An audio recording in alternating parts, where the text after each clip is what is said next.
MusicIAmTv.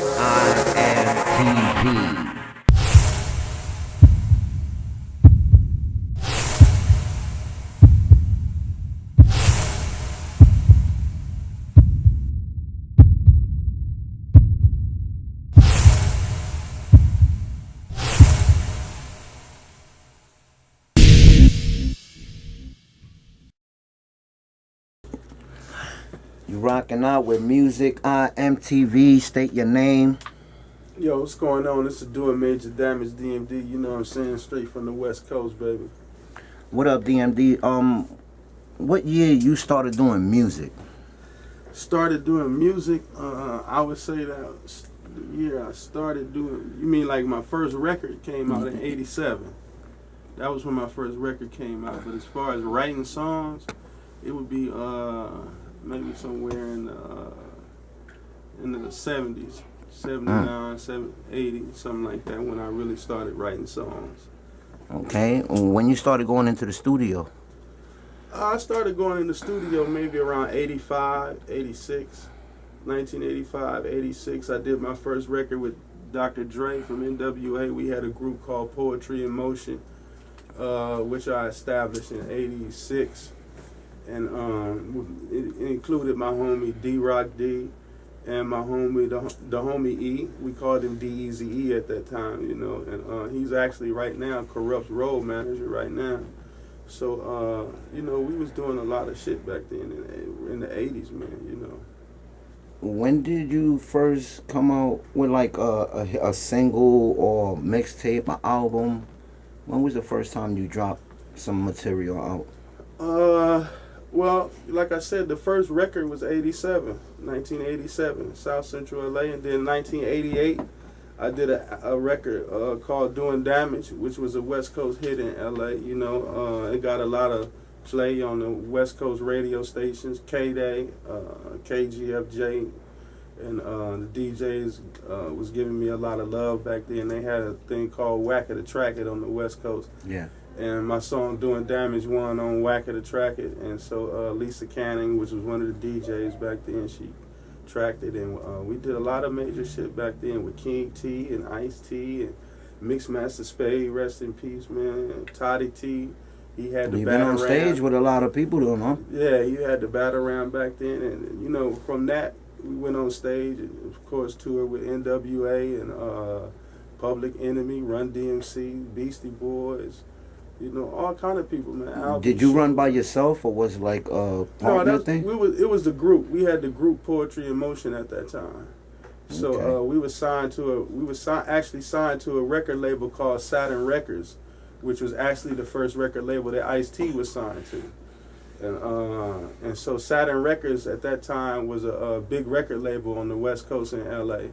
And they had a thing called the Rat 87, 88 tapes where they was putting out all over the place. That's when tapes was out. Yeah, that's when cassettes was out. And so eventually the song Killer Dayton's got picked up by Lowrider Magazine.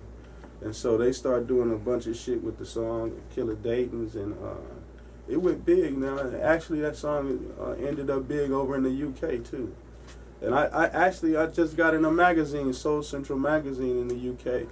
That was like December, just this December, from you know, them recognizing me coming back to the game and realizing that what we did in the past. You know, Yeah, and you still here too. And I'm still here doing my thizzle, you know. I know. I see you after so many years. You still doing your thing. Yeah, man, you know, it can't go away, man. I figure, like, you know, if you got artists that sing, do blues, jazz into their 70s and 80s, you know, why can't we do the same thing with hip hop, you know?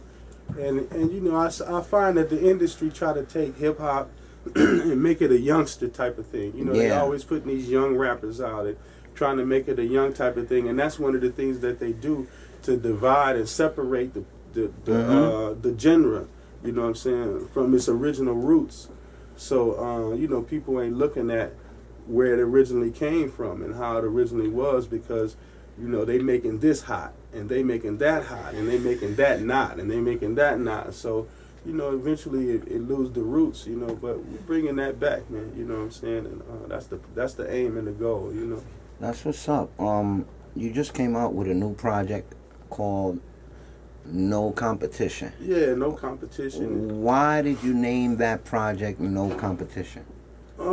Because lyrically there is no competition when it comes to DMD, and that's the way I feel, and that's the way every artist feels, you know what I'm saying? And so I looked at it like, I had to come with a project that would take us back to the original roots of this hip hop game, you know what I'm saying? And then when I do that, there will be no competition, because the game right now is on some other level. Yeah, I was just about to ask you about that. What you think about the music they playing now? I don't own a radio in my house. I don't have a radio in my house, Or I personally don't listen to the radio. Yeah, I don't listen to the radio at all. Sometimes you have to when you're taking a CD out. Yeah. And you putting another CD in if you're in the car or something. You have to listen, hear it.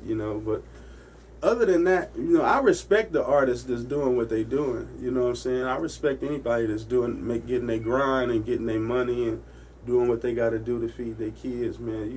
Not the dudes that's being fraud though. Yeah.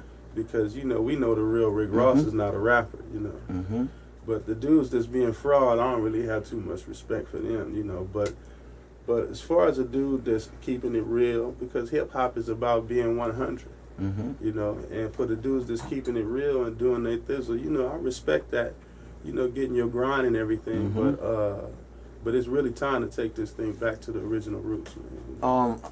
This is an important question I got. Is hip hop only for blacks? Oh no, man. Hip hop is universal. It's not something that's connected to a nationality or a race of people, because when you look back into the original days, man, the originals, it was people from all over the place, man. You know what I'm saying? Especially when you look on the East Coast in New York, man. Come on, man. You know what I'm saying? There's no way you could say some stuff like that. So hip hop is for everybody. Oh, no doubt, it's for everybody, man. That's a rap. You see it. All you got to do is go on tour. You know what I'm saying? You end up in Tunisia or China, somewhere out of the country, and Europe, and Australia, and all over the place, man. You know what I'm saying? There's hip hop everywhere, and that's where your biggest crowds are. You know what I'm saying? So, no, man. It's universal. I got homies right now that rap that's in the Sudan and Africa and Dubai and Somalia and all over the place, man. So this thing is universal, man. That's what's up. What inspirational words would you give to another artist that's doing the same thing you're doing? Well, the first thing I would advise them to do is be patient. Don't think that.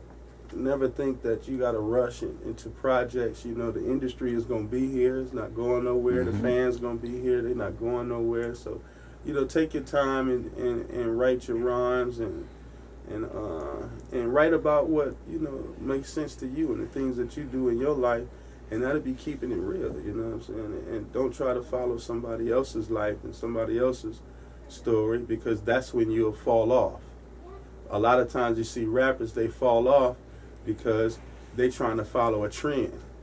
And once the trend died, they die with the trend, Instead of just being themselves and keeping it real and being 100, and then you rap about things that you know in your life, and then your life continues. So as your life continues, the words and the things that happen in your life can turn into those words and inspire people and yourself and other, and everybody, and you're able to continue on with this game. You know what I'm saying? So, the most thing I would say is to just be you, and nobody can stop you when you being you. That's right.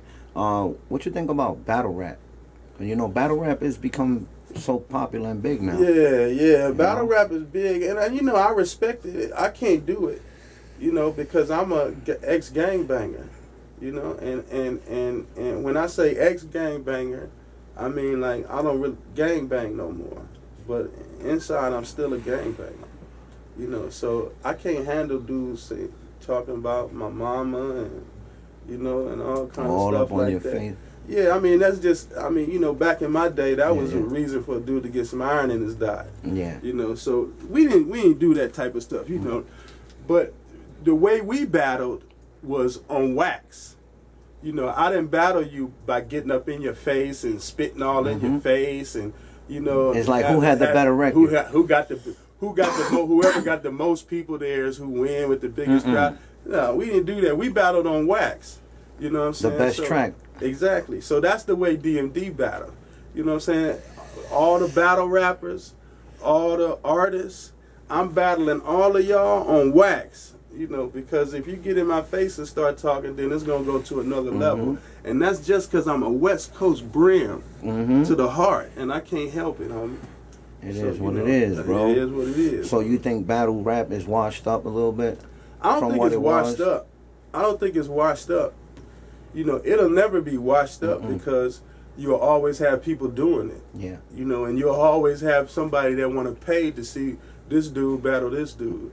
So it'll never be washed up. It'll always be something that exists, but it'll never be as fly as selling 1,000 copies, selling 10,000 copies, selling 20,000 copies, selling 1 million copies. It'll never be as fly as that. But, you know, it's a thing that's hot at the moment. You know, I won last night, but the next night, that's over with. You know what I'm saying? So you know, it has its place. You know, it's not something, like I said, it's not something that I get into because I'm just too much of a thug for it. That's what's up. But you know, I respect it. I respect it. Cool.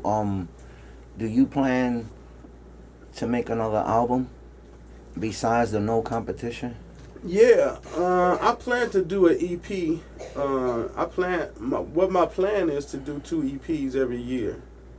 That's my plan, to do 2 EPs. I don't think that I'll do an album unless you know, one of my EPs sell 100,000 copies or something.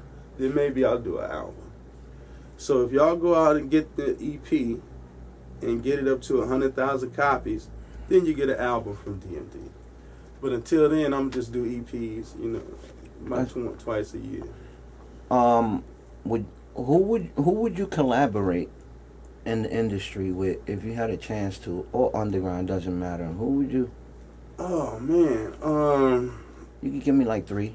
If I had the opportunity to collaborate, of course, one would be Scarface.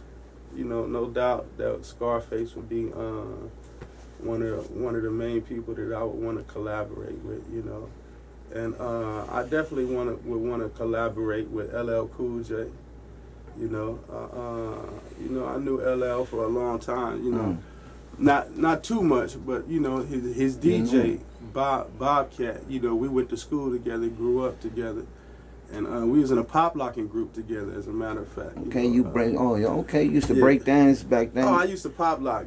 Okay. I mean, I did everything, man. You know, I did everything, man. You know, so yeah, that was my name, Tickmaster, back in the day. You know what I'm saying, in junior high school. So Bobby Irvin, Bobcat, he ended up LL Cool J's DJ, which he does to this day. For LL, you know, so Scarface. So I and had Al? a relationship. So you had a relationship with. So I had a relationship with LL through Bobby like that. Okay. You know, so I would like to do a song with LL. You know, LL and Scarface. Scarface and LL, man, would be 2 people that I would really like to collab with, man. If in the industry, if you had a chance to sign with a label, who would you sign to? Oh man, that's a good question, man. You know, because you know you got so because many I don't really know too many now. about it's Universal, too much about the labels right now. Yeah. But as far as back in the day, if I had a chance to sign with any label, it probably would have been Jive RCA. Jive RCA probably would be the label that I would want to sign with, man. Good you know, company. because I did a lot of stuff with a lot of their artists. You know, I did a lot of stuff with Too Short. You know, back in the day, and you know, of course, KRS-One. I definitely would love to do a track with KRS-One. Yeah. Man. That's the lyrical legend, you know. So, that probably would be the label that I would, if I had the opportunity to be with any label, I would choose Jaguar.